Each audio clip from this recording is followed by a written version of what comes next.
The old stone church on the hill had stood silent for 32 years. Rain always seemed to fall harder on its black slate roof than anywhere else in the valley. Locals called it Grace Eternal. Most avoided looking at its crooked steeple after dark.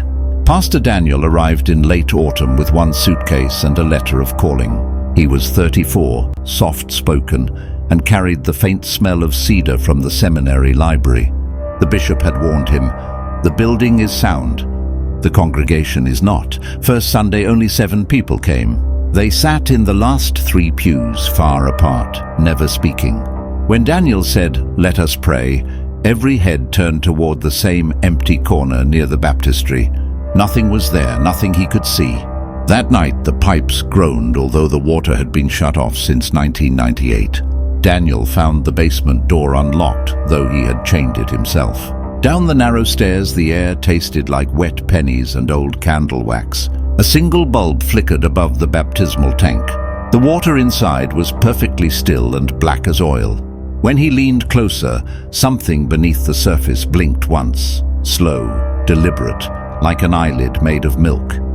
Monday morning, Mrs. Harrow brought him lemon cake wrapped in foil. She spoke in whispers. It started after the last pastor tried to cleanse the font. He never left the building. We still hear his shoes on the balcony sometimes. Daniel laughed politely. She did not.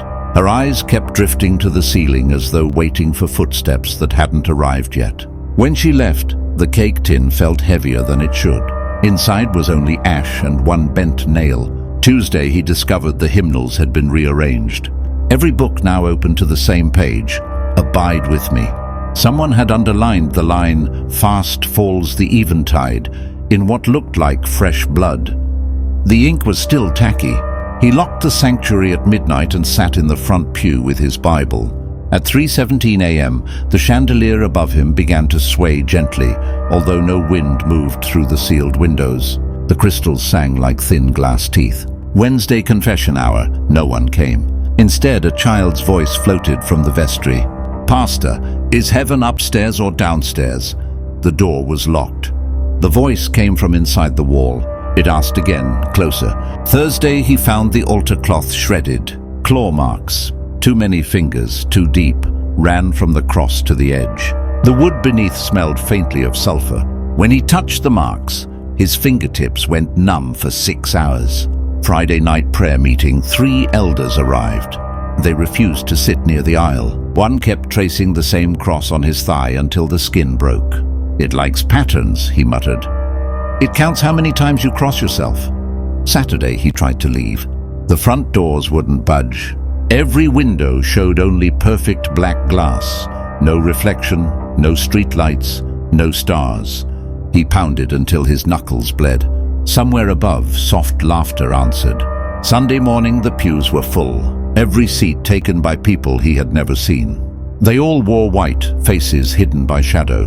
When he began the sermon, they tilted their heads in perfect unison. No one blinked.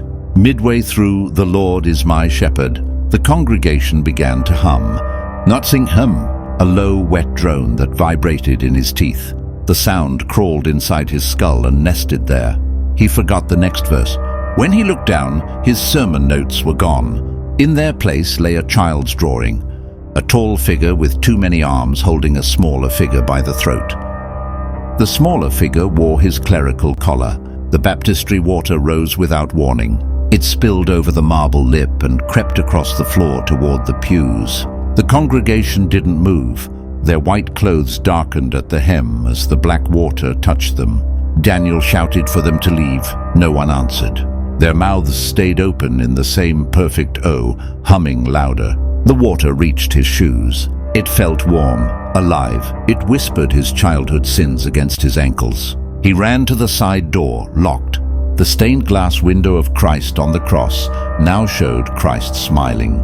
His teeth were sharp. His eyes followed Daniel wherever he moved.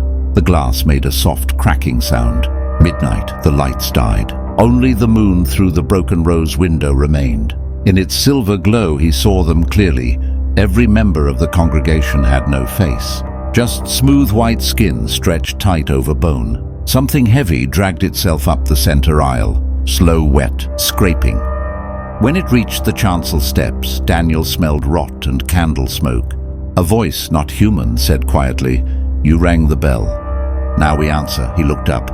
The bell rope in the tower had never been touched, yet it swayed violently. Each pull made the entire building shudder. Plaster dust rained down like grey snow. The bell never rang. It screamed.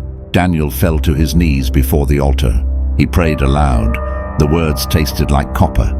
Behind him, the congregation stood as one, their blank faces tilted toward the ceiling. Waiting, patient, eternally patient. The water reached his waist. It no longer felt cold. It felt like hands, many hands, lifting, pulling, caressing, asking permission to take him under. He heard children laughing somewhere far below the floorboards. At 3:33 a.m., the rose window shattered inward. No glass fell. Instead, a shape poured through, dark, liquid, endless. It wore the face of every person Daniel had ever failed, all at once, all screaming. He crawled toward the baptistry. If he could reach the cross above it, maybe. The water rose faster. It tasted like forgiveness and betrayal mixed together. When he swallowed, memories that weren't his filled his throat. The last thing he saw was the congregation lowering their blank heads in prayer. Their voices blended into one sentence repeated endlessly. "Heaven or hell, heaven or hell. Choose quickly, Pastor." Daniel's hand touched the foot of the cross. It was warm, too warm. The metal softened like wax. Fingers, his own, but not, curled around his wrist and pulled downward, down through the water, through the stone. Somewhere far away, church bells rang once, then silence. The valley slept. Grace Eternal stood quiet on the hill. Rain fell harder on its roof than anywhere else. The steeple leaned just a little more toward the earth. In the morning, the doors opened by themselves. Inside, the pews were empty. The baptistry was dry. Only one thing remained on the altar, a single clerical collar, neatly folded, still damp, smelling faintly of milk and sulfur.